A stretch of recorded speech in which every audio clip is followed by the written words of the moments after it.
केंद्रीय वित्त मंत्री निर्मला सीतारमण ने पिछले 1 फरवरी को देश का बजट पेश कर दिया है। देखिए, निर्मला सीतारमण की साड़ी से ही पता चल गया था कि इस बार बिहार को झोला भर भर कर मिलने वाला है। साड़ी पर मिथिला पेंटिंग थी, भागलपुर की सिल्क साड़ी थी और उस पर मिथिला पेंटिंग गढ़ी हुई थी। उसके बाद निर्मला सीतारमण की तस्वीरें वायरल होती हैं और यह कह सकते हैं कि कहा जाने लगता है कि बिहार को बहुत कुछ मिलने वाला है। चुनावी साल भी है, 2025 का बिहार विधानसभा चुनाव नजदीक है, तो बिहार को कितना कुछ मिला, बिहार इससे कितना संतुष्ट है, यहाँ के लोग कितना संतुष्ट है, इस तमाम विषयों पर बातचीत करने के लिए मेरे साथ पूर्व आईपीएस ऑफिसर अमिताभ दास सर मौजूद हैं। सर, क्या कहेंगे, बिहार को क्या झोला भर भर के मिला है या फिर ये जो बजट है इसको किस प्रकार देख रहे हैं? नहीं, झोला भर के तो कुछ नहीं मिला है, झुनझुना जरूर मिला है। झुनझुना बजाते रहिए 13 करोड़ बिहारी और खुश होते रहे।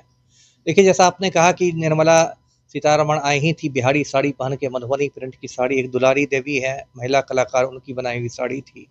और उसी समय लोगों को याद आ गया कि बिहार में इस साल चुनावी साल है। जिन लोग के नहीं भी ध्यान में था, वही निर्मला सीतारमण की साड़ी देख के समझ गए कि वो बिहार में चुनाव आ गया है। और हो सकता है बिहार के चुनाव को लेकर निर्मला सीतारमण ने भोजपुरी में भाषण नहीं दिया, वही बहुत है। और पर्स से लिट्टी निकाल के नहीं खाने लगी, वही बहुत है। क्योंकि ये सब राजनीतिक नौटंकियां देखिए होती है।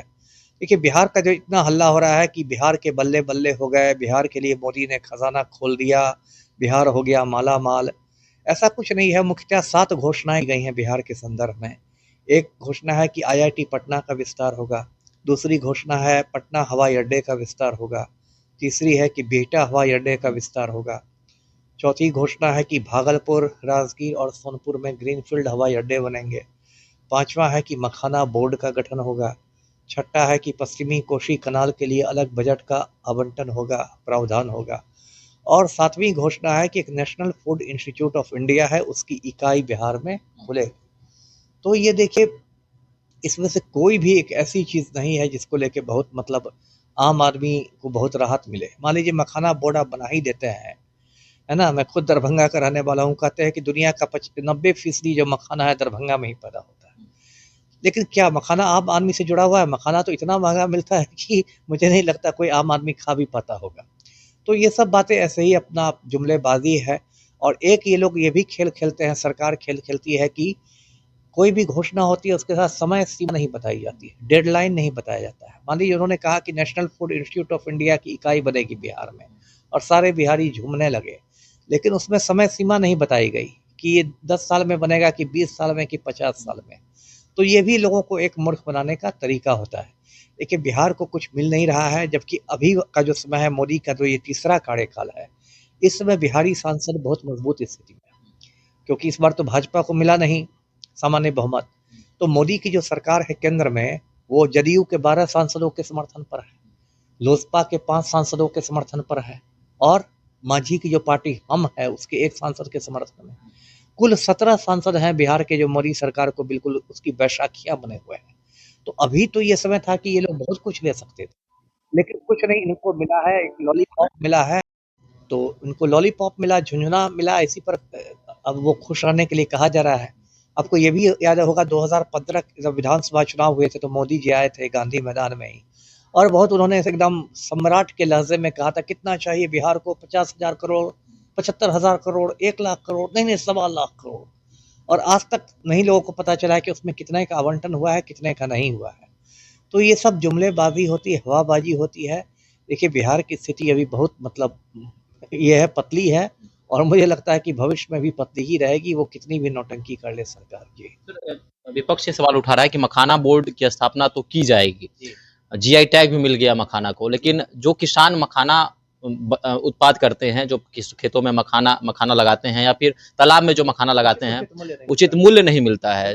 इसको लेकर, गन्ना को लेकर भी जो आवाज उठती है, तो क्या मखाना को लेकर उचित मूल्य मिल पाएगा किसानों को, किसान संतुष्ट हो पाएंगे? देखिए, सबसे बड़ी समस्या उचित मूल्य की है, और ये पूरे हिंदुस्तान का मामला है। अभी देखिए, दिल्ली के पास पंजाब हरियाणा में हो रहा है, एमएसपी पर आंदोलन चल रहा है, मिनिमम सपोर्ट प्राइस जिसको कहते हैं, न्यूनतम समर्थन मूल्य, जो सरकार नहीं राजी हो रही है। जबकि स्वामीनाथन कमेटी ने कहा था कि एमएसपी मिलना चाहिए, उसका फॉर्मूला भी बता दिया था। वही समस्या यदि बिहार के संदर्भ में है तो मखाना या गन्ना किसानों की है। देखिए, क्या होता है कि इसमें ज्यादातर जो फायदा होता है वो बिचौलिए लेते हैं। मतलब मान लीजिए गन्ना ये हो या मखाना किसान हो, उनसे जो बिचौलिए होते हैं वो सस्ते दर पर खरीदते हैं, और वो मार्केट में जाके बहुत महंगा बेचते हैं और बीच का वो मुनाफा कमाते हैं।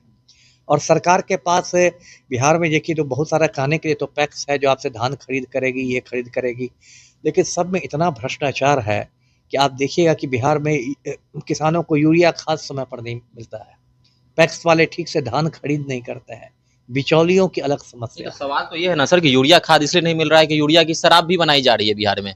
यूरिया युक्त शराब जो है लोग पी रहे हैं, और मर रहे हैं, और जहरीली शराब है, आंख की रोशनी जा रही है। तो मतलब आप सिस्टम देखिए क्या है, जिस किसान को खेत में यूरिया जाना चाहिए वो यूरिया जा नहीं रहा है खेत में। अब यूरिया पहुंच कहाँ रहा है, तो बिहारी के शरीर में पहुंच रहा है, शराब माफियाओं के यहाँ पहुंच रहा है, शराब माफिया के यहाँ पहुंच रहा है, उनको किल्लत नहीं है यूरिया की। तो ये जो पूरा एक भ्रष्ट सिस्टम है, भ्रष्ट तंत्र है, इसमें आम आदमी आप बताइए कहाँ जाएगा। पुरानी पैकेजिंग बताई है तेजस्वी यादव ने, कहा है कि आंध्र प्रदेश को बहुत कुछ मिला लेकिन बिहार को विशेष राज्य का दर्जा जो है अभी तक नहीं मिला है, लेकिन एनडीए के नेता कह रहे हैं कि विशेष पैकेजिंग तो मिल रही है ना। अब वो तो जबरदस्ती बोलेंगे, और एनडीए वालों को बोलने के लिए ये क्या है, इसका जवाब देंगे एनडीए वाले कि आप नहीं विशेष राज्य का दर्जा नहीं दिलवा सके। इतना सब होने के बावजूद अब फिर मोदी जी आने वाले हैं, मुझे लगता है 24 फरवरी को फिर मोदी का कार्यक्रम बना है, और जैसे जैसे विधानसभा चुनाव आएंगे मोदी मतलब आते जाएंगे। उसका एक समय तो ऐसा होगा, पता चला कि पटना के गोलघर को ही प्रधानमंत्री आवास घोषित कर दिया गया, इतनी बार मोदी जी आने लगे हैं, लेकिन इससे मिलता कुछ नहीं, अंत में वही जुमलेबाजी, वही हवाबाजी।